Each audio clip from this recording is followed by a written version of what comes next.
Hechos 1:12. Entonces volvieron a Jerusalén desde el monte que se llama del Olivar, el cual está cerca de Jerusalén, camino de un día de reposo.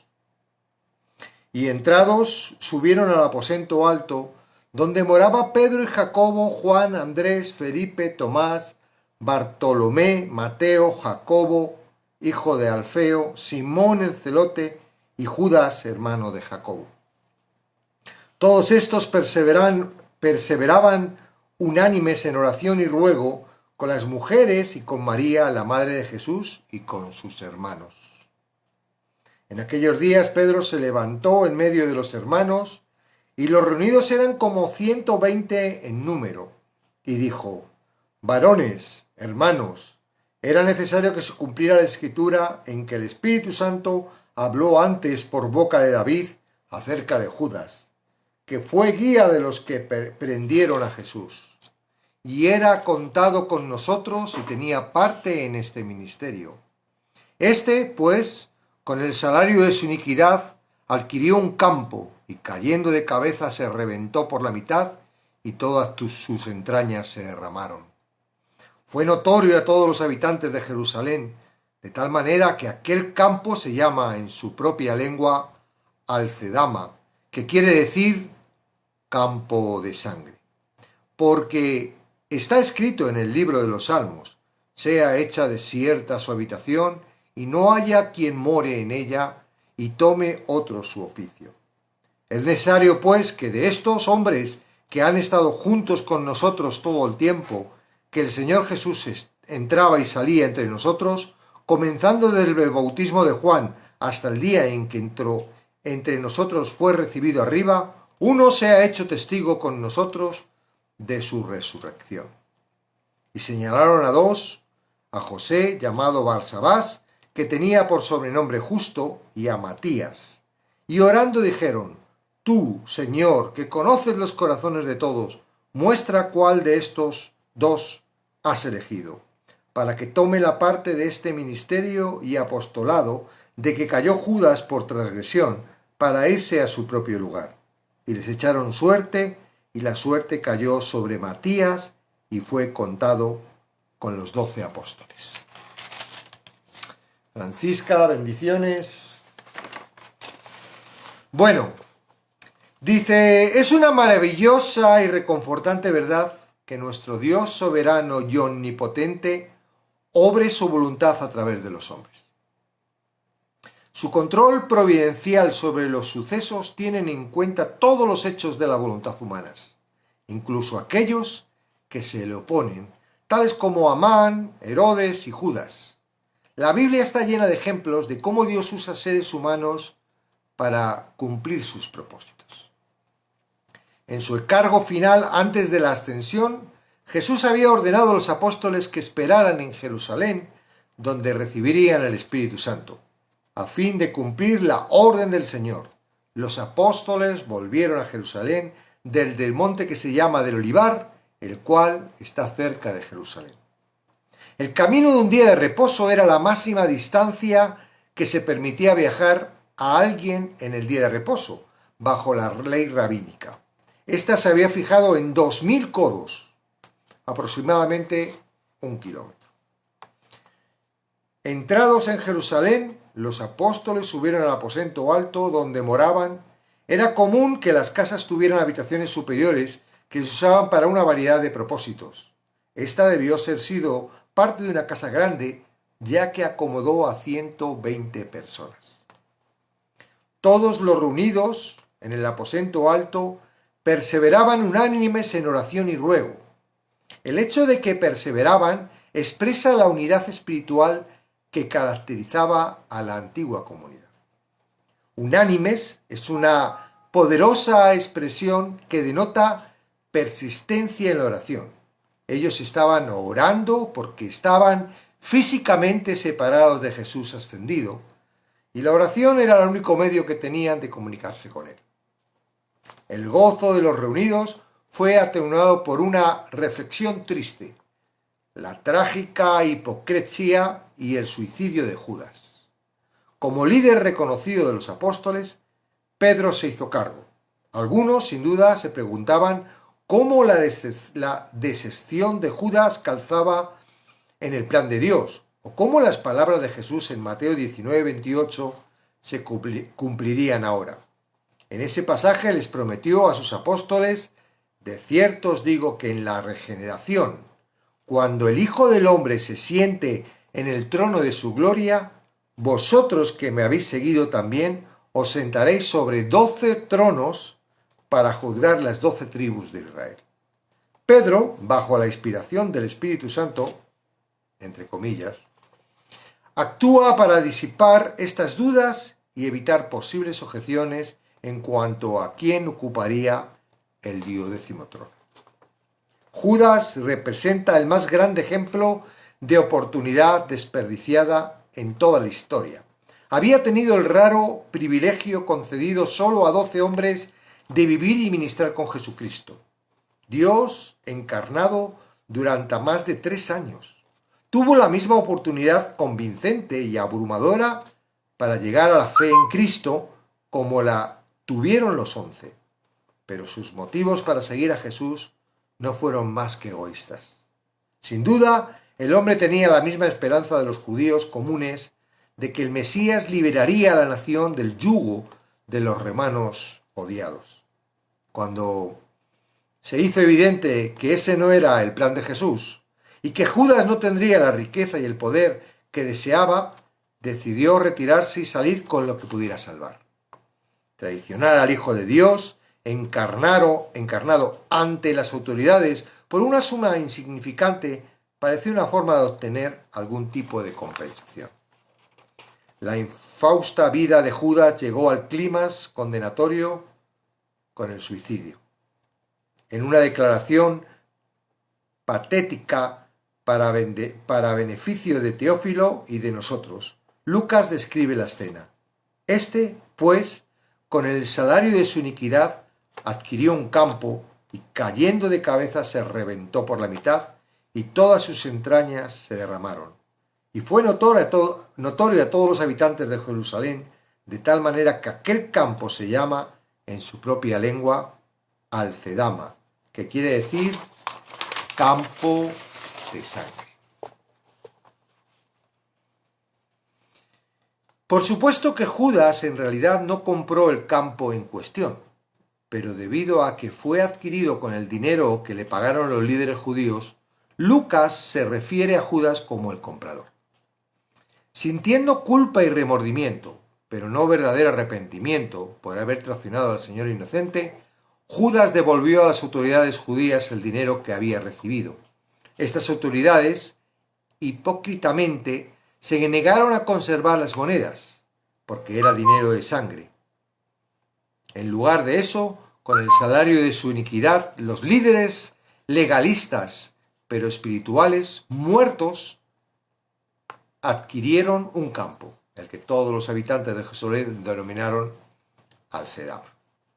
Mientras tanto, Judas, abrumado por su conciencia acusadora, se suicidó. Mateo registra que se ahorcó, mientras que Lucas escribe que cayó de cabeza, se reventó por la mitad y todas sus entrañas se derramaron. El relato de Lucas complementa al de Mateo y no lo contradice. Es evidente que el árbol que Judas escogió daba un precipicio, o se rompió la cuerda o la rama o el nudo no logró sostener el peso del cuerpo. Entonces el hombre cayó a una muerte espantosa sobre las rocas abajo. La elección del sustituto de Judas ha sido motivo de especulaciones. Se dice que fue una mala decisión de Pedro. En realidad nada pone en el relato de Lucas. Quizás porque no fue contado el hecho para mostrar nada en concreto. Si paramos a ver lo que Jesús les mandó, no indicaba nada de nombrar un nuevo apóstol que se contara con los 12. Fue Jesús quien los eligió y no era responsabilidad de estos elegir al sustituto. Por otro lado, mientras no había recibido al Espíritu Santo, no podrían tener la guía de éste. Lo cierto es que esta elección se realizó y que no se conoce nada que el apóstol elegido hiciera posteriormente. Ser elegido no es un privilegio que nos haga ser mayores que el resto. Es más, la elección de Dios para su servicio. Es más que una elección de Dios para su servicio. A uno repartió 10, a otros 5, a un talento, según su capacidad, nos muestra Jesús en la parábola de los talentos. Bueno, de esto un poco vamos a hablar hoy porque es común, ¿no? El coger y decir, pues, vamos a sacar aquí cosas, ¿no? Ay, es que era Pablo el que tenía que ser el 12 apóstol. Un segundito porque me están... Hay un... A ver, voy a silenciar. Ok. Que hay un grupo muy activo que están en el WhatsApp y están pitando todo. Entonces, hoy no vamos a tratar si esto es lo que pasó o no pasó. Vamos a tratar solo lo que estamos viendo en la escritura. Y lo que vemos en la escritura es, primero, ¿cuál es la orden que dio Jesús a los apóstoles? Esperar a que el Espíritu Santo venga. La vida de un creyente sin el Espíritu Santo no tiene mucho sentido, porque es el Espíritu Santo el que nos da el poder, es el Espíritu Santo el que manifiesta la guía, es el Espíritu Santo, y cuando digo nos da el poder, ya lo aclaramos ayer, no quiero que... No somos poderosos a través de que venga el Espíritu Santo, ¿ok?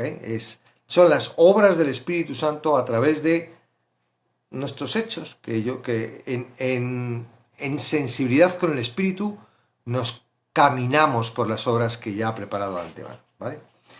Entonces, ellos tenían que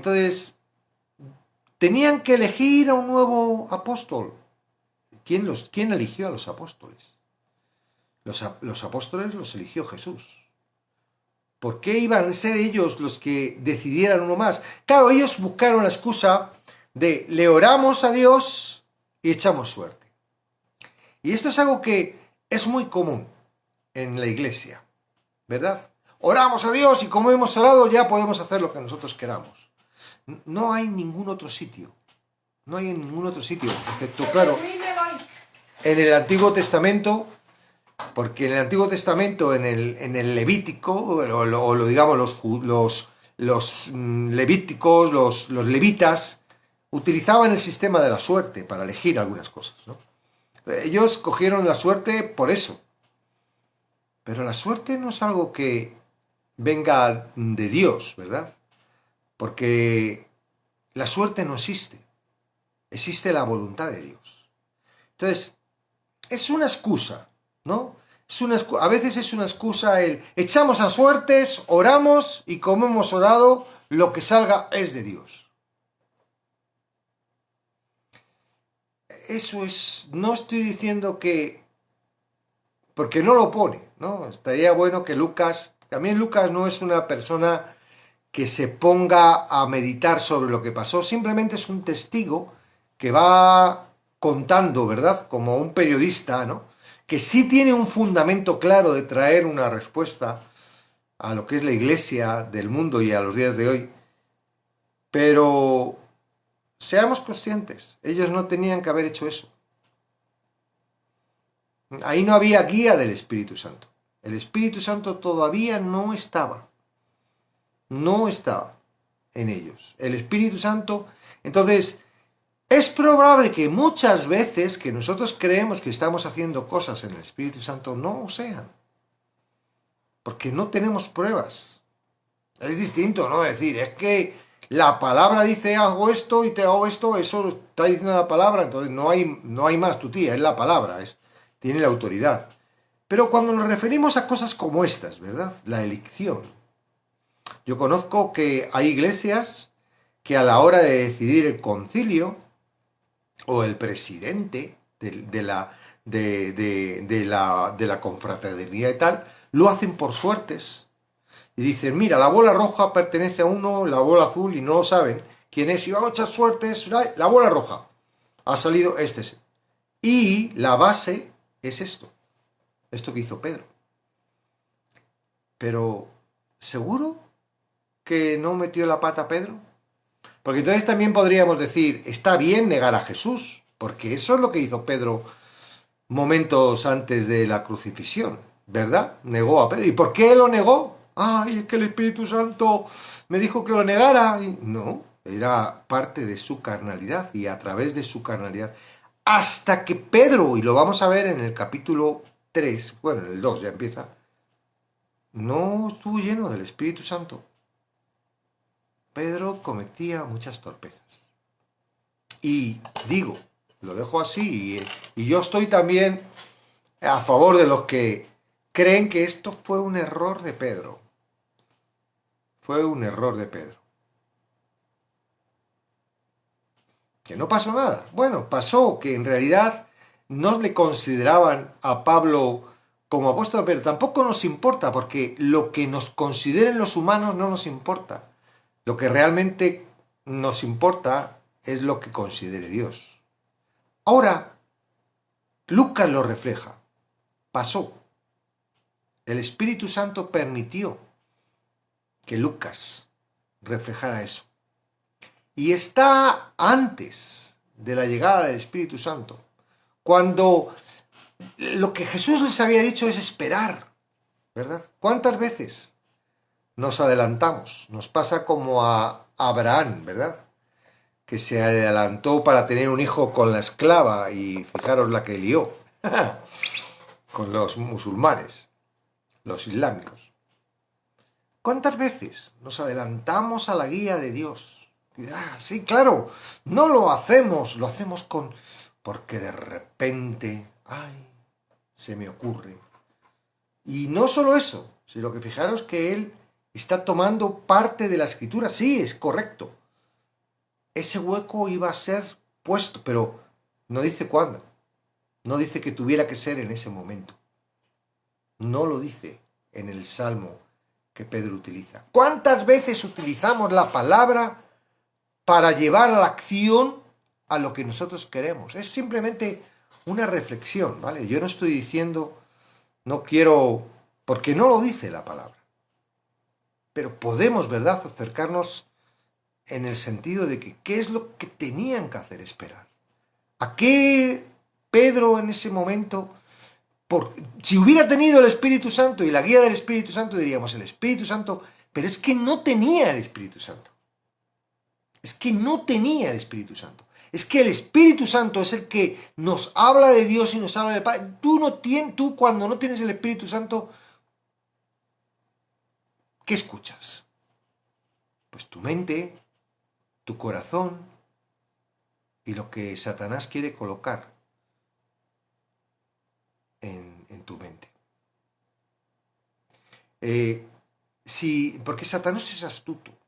Satanás, ¿os imagináis a la serpiente cuando Eva presentándose? ¡Ah! ¡Tienes que comer! ¡Come la fruta! La otra se asusta y se va y no la come. No, se presenta como un animalito inofensivo que está a favor de Eva porque le está diciendo que Dios la está mintiendo para que ella no sea como Dios. Los pensamientos que pone Satanás en tu cabeza no son, haz esto malo, haz esto lo otro. No, son cosas que sutilmente te llevan a un estado carnal de tu propio corazón, de beneficio propio, que te hacen caer. Si eres cristiano, si no eres cristiano es capaz de todo. Y si le das oportunidad y abres puertas, hasta entra dentro de ti y te posee.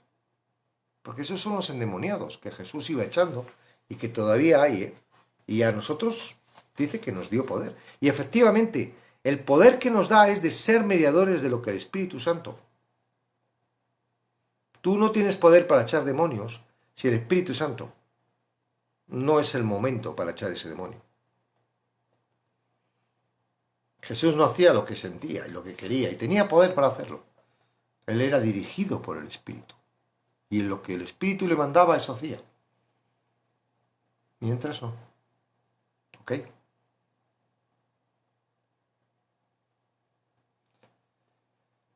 Entonces, bueno, hay imposición de manos, cosas, vamos a ir viéndolo poco a poco, porque todo esto están hechos, todas esas doctrinas y todo eso están hechos, entonces vamos a ir viendo lo que estamos viendo aquí, ¿vale? Y lo que estamos viendo aquí es que mm, estaban unánimes, ¿verdad? Unánimes, dice la palabra, entonces volvieron a Jerusalén desde el monte de los olivos, dice, camino de un día de reposo, no es que fuese de reposo el día, sino que se tenía por medida lo que se podía caminar en un día de reposo. Entonces, un día de reposo se podía caminar 1 kilómetro, pues esto estaba a 1 kilómetro, por eso dice, estaba a 1 kilómetro, a un día de reposo, lo que puedo caminar. Fijaros que dónde pone el Levítico que puede caminar un día de reposo, pero bueno, un día de reposo. Y entrados subieron al aposento donde moraba Pedro, bueno, ahí está la lista de los 11 apóstoles, todos perseveraban unánimes en oración y ruego. Unánimes en oración y ruego. Imaginaros, ¿no? Habéis visto resucitar a Jesucristo. Después de pensar que había muerto, que se había acabado todo, que no entendíamos nada, de repente vuelve Jesús. ¡Ah! ¡Otra vez Jesucristo! ¡Ah! ¡Está vivo! ¡No muerto! ¡Wow! Nuestra esperanza de lo que creíamos. Ahora sí, ahora Jesucristo resucitado va a restaurar el resto, el reino. Se van a enterar estos romanos, ¿no? Y estaban en esa idea y cuando de repente Jesucristo se les va por las nubes. Otra vez solos. ¿Mm? Esperar. Claro, ellos no tienen ni idea de lo que va a venir, de lo que no va a venir. Lo único que se encuentran otra vez solos, sin tener ni idea de lo que tienen que hacer. Esa es la situación en donde están.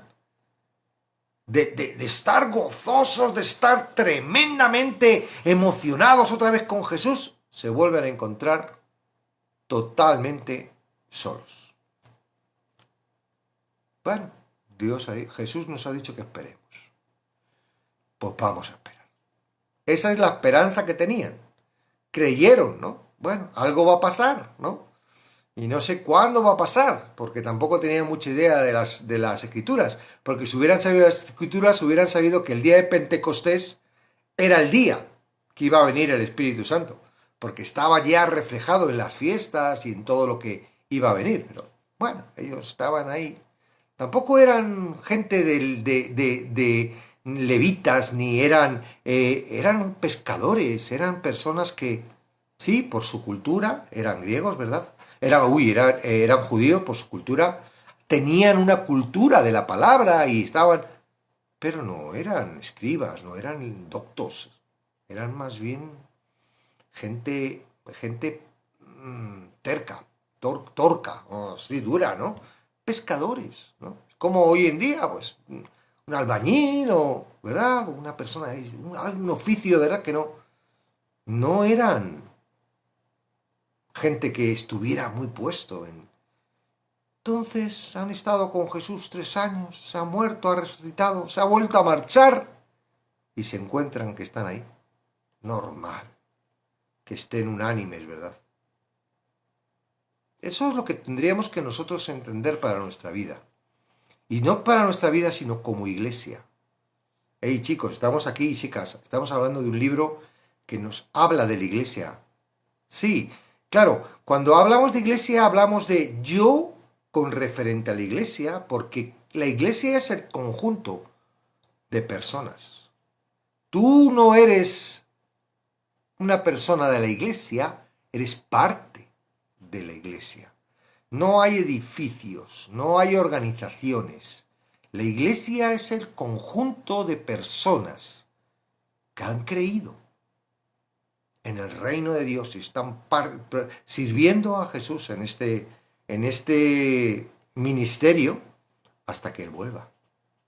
Entonces, tú eres parte de la iglesia y responsable de la iglesia como tal porque eres un trocito de la iglesia. Entonces, importante lo que estamos aquí viendo, que, wow, no sé qué hacer. no tengo la guía del Espíritu Santo. No escucho, no entiendo, tengo dudas de lo que tengo que hacer o no tengo que hacer, o antes de ponerte a hacer, ¿no? Aquí un poco Pedro en ese sentido, ¿no? Ya, vamos a hacer esto, como diciendo, aquí yo. Fijaros que Pedro, podría haber sido otro cualquiera, pero Pedro, madre mía. Pasa que Pedro tenía ese carácter, ¿verdad? Impetuoso, ahí yo hago esto, yo hago lo otro, ahora yo soy el jefe, ahora yo. Yo te voy a seguir aunque me muera, ¿no? Eso somos tú y yo. Ese es el carácter del humano. Bueno, algunos son más tímidos, ¿verdad? Y son más como otros apóstoles, pero hay algunos que somos así, ¿verdad? Que queremos ahí destacar o que queremos avanzar o que queremos ser buenos siervos de Dios, ¿sí? Y ahí está Pablo. Pero, importante, no sabes, no tienes dirección, no sabes que me encuentro que no sé, únete, vamos, tú y la iglesia, tú y los miembros, unánimes. ¿Y qué hacemos? Unánimes, ¿cómo oramos? Rogar. Unánimes en ruego. Bonito versículo. Para el día en el que te encuentras que, bueno, sé que tengo que hacer esto, pero no sé cómo hacerlo. Sé lo que quiere Dios, pero es que me considero que yo no puedo hacer nada. Es que, unánimes. Tenemos que estar unánimes, rogando. ¿Qué vamos a rogar? ¿Por nuestras necesidades?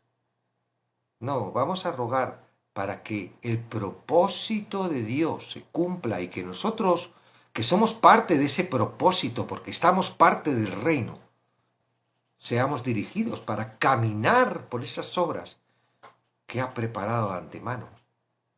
Y ahí nos gozamos, ¿verdad? Y vemos cómo Dios se manifiesta ahí. Porque no es difícil caminar. Lo que es difícil es hacer el camino. Pero nosotros no estamos dados a hacer el camino ya lo ha hecho Él. Ahora nosotros solo tenemos que caminar. Y dice que por muy torpes que seamos, no nos vamos a perder. Y que no nos preocupemos porque Él va a venir con nosotros. Y bueno, no es como aquí no tenían el Espíritu Santo, pero tú o recibes a Jesús y recibes la guía, ya es inmediato. No es como aquí, no sé qué el proceso, algunas personas dicen que desde que Jesús hasta que llegó y volvió, pues no, yo pienso que era más una cosa estructural de la profecía, de lo que había dicho cómo iba a ser la cosa, ¿verdad? Iba a morir Cristo, al tercer día iba a resucitar, iba a ascender, tal día, o sea, todo estaba previsto y estaba previsto que el día de Pentecostés, que eso lo vamos a ver mañana, el día de Pentecostés, y vamos a ver qué día es ese y qué fiesta es esa, y cómo estaba preparado en el antiguo, viniese las primicias. Ellos fueron los primeros. Pero hoy tú y yo tenemos al Espíritu Santo. Como dice la palabra, si es que lo tienes. Tenemos el Espíritu Santo, tenemos la guía. Ahora, tener el Espíritu Santo no significa que tú puedes guiarte por tu mente. Porque tú pienses no significa que el Espíritu Santo te haya hablado. Duda de eso. Duda de eso. Eso es un peligro muy gordo. Eso es un peligro muy gordo. Tu mente está controlada por tu corazón. Y tu corazón está controlado por el mundo, por la carne y por Satanás. Y está en contra del Espíritu. Lo hemos visto en Gálatas. Y eso no puede cambiar, por mucha llenura y por mucho bautismo y por mucho que tú quieras. No puede cambiar. Lo real es que hay una guía verdadera del Espíritu Santo, que no tiene que ver con lo que yo pienso aquí, que no tiene que ver con lo que yo siento en mi corazón, tiene que ver con lo que Él hace y quiere hacer. Y tú no sabes por qué lo haces, pero no es un pensamiento, no es un sentimiento, olvídate, duda de eso, duda de eso. Tú, viene una palabra y te dice, háblale a esta persona. Digo, ay, Señor, ¿esta palabra me lo estás mandando tú? ¿O quién me está diciendo que hable con esta persona? Yo sé que tu palabra... ¡Para! No te creas el primer impulso. Dale tiempo al Espíritu Santo que te diga, tío, que no, que te estás metiendo en una trampa, que te vas a tirar ahí un par de horas y vas a salir más frustrado. Déjale. Yo ya estoy tratando con él. Da tiempo. No te creas lo que viene a tu mente en tu primera instancia. Tienes que saber pasar del primer nivel del pensamiento a un segundo a través de la meditación, a través de examinar. Dice, medita. No es solo leer, es meditar. Es dejar que el Espíritu Santo y que la lógica de Dios te traiga. Y a veces no tienes que hasta un tercer nivel de pensamiento, y del segundo al tercero te animo a que compartas y que lo muestres en la iglesia y que no seas rápido a la hora de tomar decisiones. ¿Sabes por qué? Porque no está en ti. La obra es de Dios. La obra es del Señor. Nosotros somos siervos. Es mejor que el Señor te empuje, que el Señor te diga, vamos, te lo estoy diciendo, vamos, haz lo que sí, que te lo estoy diciendo, a dirigirnos por la carne. Porque el dirigirse por la carne es un empujón a una caída. Es una trampa, es un tropiezo. Entonces, rompamos flechas. Ya basta de me lo ha dicho el Espíritu Santo.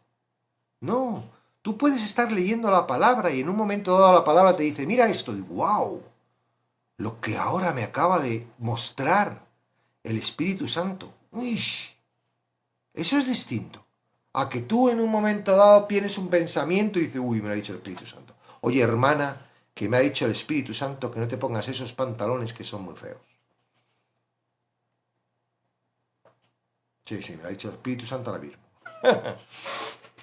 No, es una tonta, pero a veces es mucho más sutil y trae mucho más dolor y mucho más tropiezo. Entonces, vamos a ir viendo. Os animo a que hagáis hay un anuncio en España que decían de Kit Kat, es como una chocolatina, ¿no? Entonces, haz un Kit Kat, decía, ¿no? Haz un Kit Kat, haz un Kit Kat en tu vida de espiritual, haz un Kit Kat en tu vida ministerial, haz un Kit Kat, reflexiona, di, el Espíritu Santo está en mí. ¿Tiene capacidad de hablarme la mente? Tiene capacidad de hablarme la mente. Sí, la tiene. Pero necesito reconocer esa voz. Necesito entender cuál es la voz del Espíritu y cuál es la voz de mi corazón. Porque a veces no las distinguimos. Y digo, duda de esos pensamientos que vienen de repente. Pregúntale. Dios no va a permitir que tú tropieces si tú paras y le preguntas. O a lo mejor sí, porque Dios tiene sus propósitos, ¿no? Pero si tú paras y preguntas y meditas y entras en un estado de comunión con el resto, porque el trabajo no es independiente. El trabajo es conjunto. El trabajo es de la iglesia. No es una responsabilidad del creyente solo. Es un cuerpo. Tú eres parte de algo. Y Pablo lo muestra como, hace la imagen de un cuerpo, ¿no? Uno es una mano, otro es un ojo, otro es un oído. Tú solo, un oído no puede hacer la obra. El oído oye. La boca sola no puede hacer la obra. Un ojo no puede hacer... No, es el conjunto. Entonces no se trata de ti. Entonces, Duda de esos pensamientos que te llegan porque te crees que tú eres la que vas a resolver todo o el que vas a resolver todo y que está bajo tu responsabilidad y que si no lo haces, Dios te va... No, no, no. Dios... Aquí me pitan de... Dios es omnisciente, omnipotente, omnisapiente. Va por delante de nosotros. Sabe, sabe cómo somos, lo que vamos a hacer, las caídas que vamos a tener. Lo sabe. Dios no es un juez que esté ahí, a ver qué haces. No, es un padre amoroso que sabe que somos débiles y que sabe que no puede dejarnos solos ni un momento. Por eso manda el Espíritu Santo. Si nosotros pudiéramos hacer la obra por nuestra cuenta, con nuestra inteligencia, con nuestra capacidad, tal, ¿para qué iba a mandar el Espíritu Santo? Para ver cómo hace. Ah, voy a ver cómo hace. Es el Espíritu Santo. Pero, ¿de verdad que conoces al Espíritu Santo? ¿De verdad que estás viviendo en el Espíritu?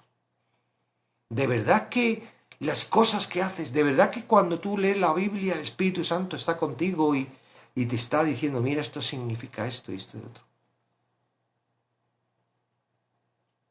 A veces, y no es porque el Espíritu Santo no quiera, a veces es más, escuchamos más nuestro corazón, escuchamos más nuestra mente, estamos acostumbrados a esa vivir que hemos vivido antes de Cristo y queremos seguir con Cristo dirigiendo nuestras vidas. Tengo una noticia que darte. No puedes. No puedes. Uno cuando dirige la vida, si tú diriges tu vida, lo único que vas a encontrar es sufrimiento, dolor, frustración. No puedes. Ya ríndete. Ríndete. No puedes. No esperes el poder del Espíritu Santo que venga para que pueda, porque no hay ni una persona. Es más, los que creen que tienen el poder del Espíritu Santo son bastante... no me gustaría parecerme a ellos, ¿verdad? Y no voy a decir nombres, pero ya conocéis a muchos famosos.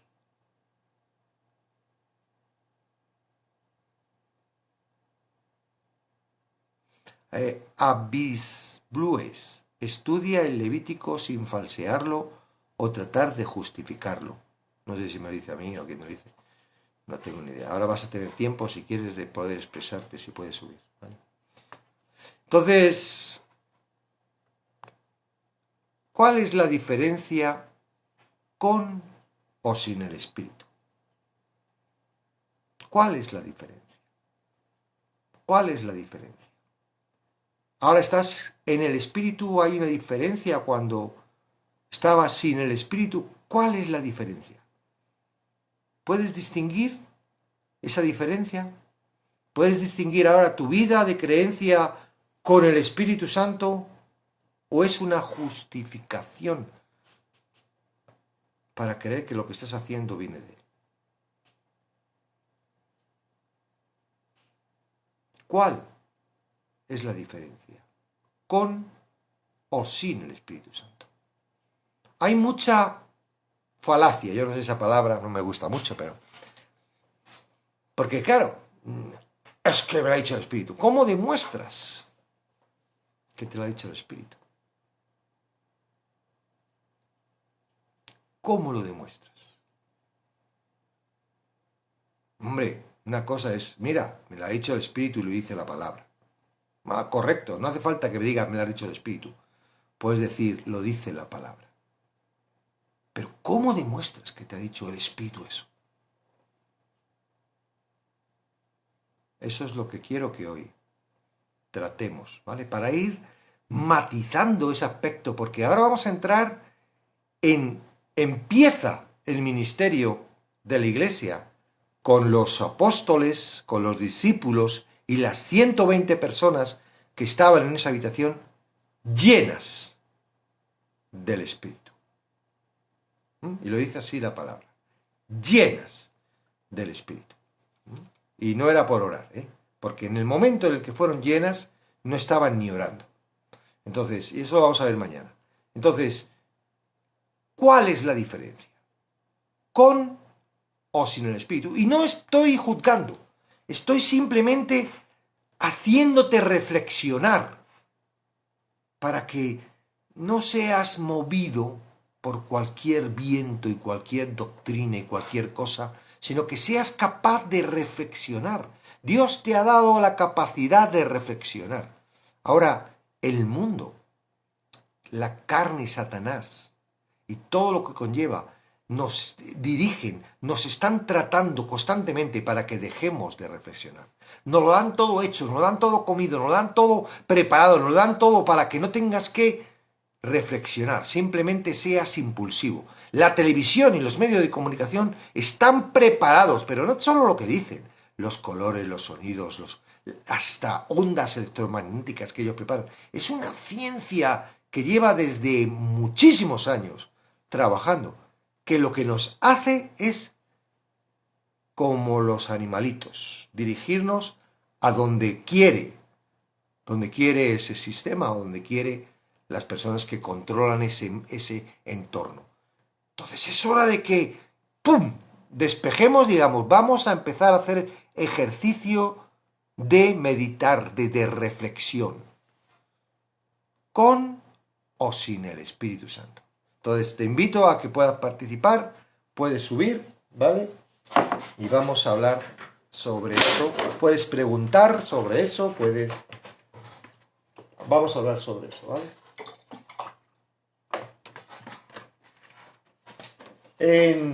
Hasta que os decidís buscar alguno.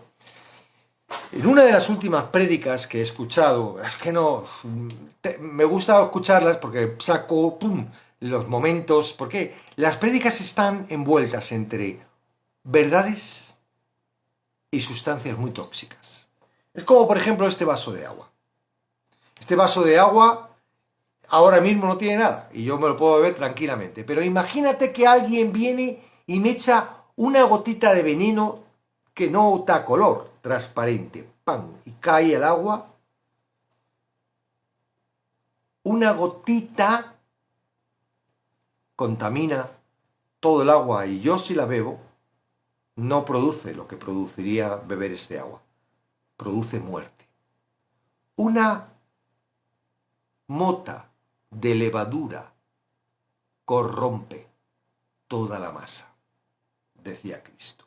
Entonces, ¿de qué me sirve que una persona, un predicador, diga muchas verdades si de repente te lanza la sustancia? Y esa sustancia, quieras que no, es la que te dirige a la acción.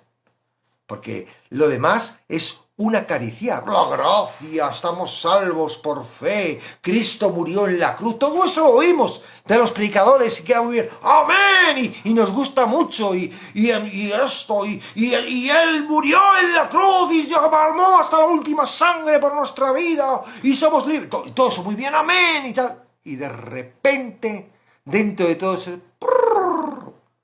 te lanza la sustancia tóxica que te lleva a la obra.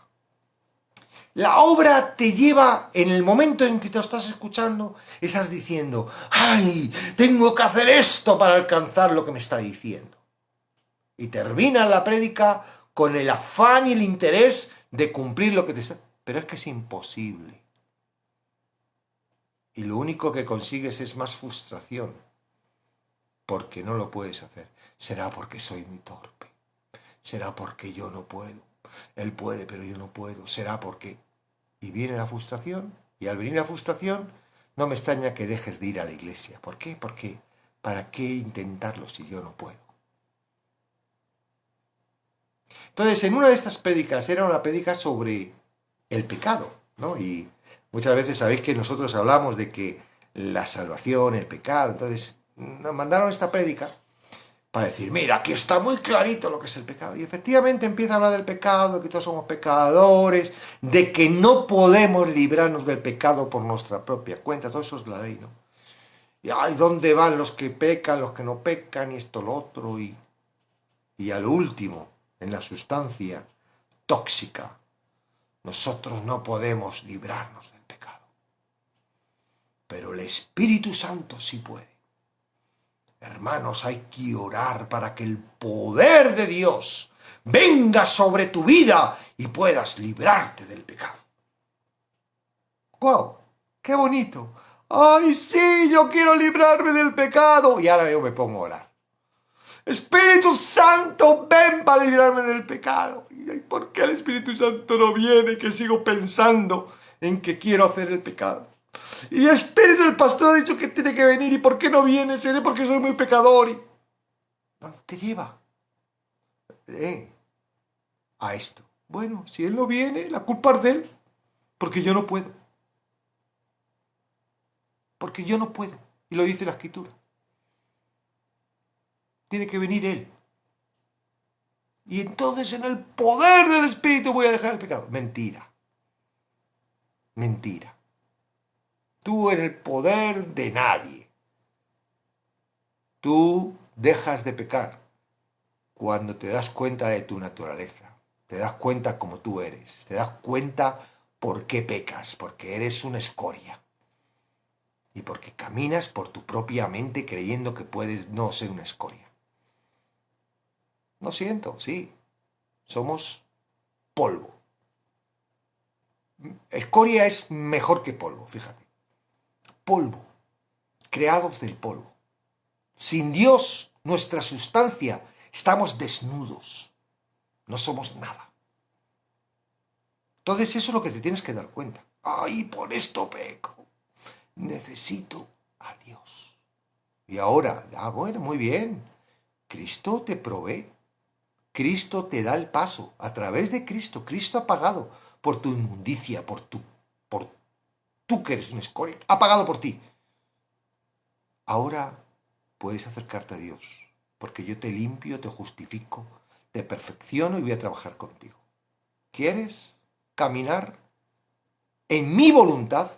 Ay, no, yo quiero seguir haciendo lo que yo quiero, pero quiero que me quites el pecado. Ese es el problema. Ese es el problema. Que no queremos caminar con Dios. Queremos seguir haciendo las cosas que nosotros queremos hacer. Queremos seguir siendo importantes, queremos seguir teniendo gobierno, queremos seguir teniendo poder, queremos seguir teniendo riqueza, queremos seguir... ¿Qué es lo que le pasó al rico, verdad? Que se acercó a Jesús y le dijo, ¿qué tengo que hacer para heredar el reino de los cielos? Digo, qué difícil que un rico entre en el reino de los cielos. Bueno, no, voy a vivir mi vida y luego ya, déjame que entierre a mi padre y luego ya iré contigo. ¿Cómo?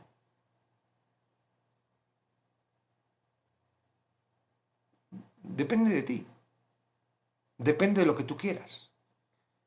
Pero no te hagas ideas falsas. Aquí no vamos a decir, ay, no te preocupes. Tú crees en Jesús, no pasa nada. No, sí pasa.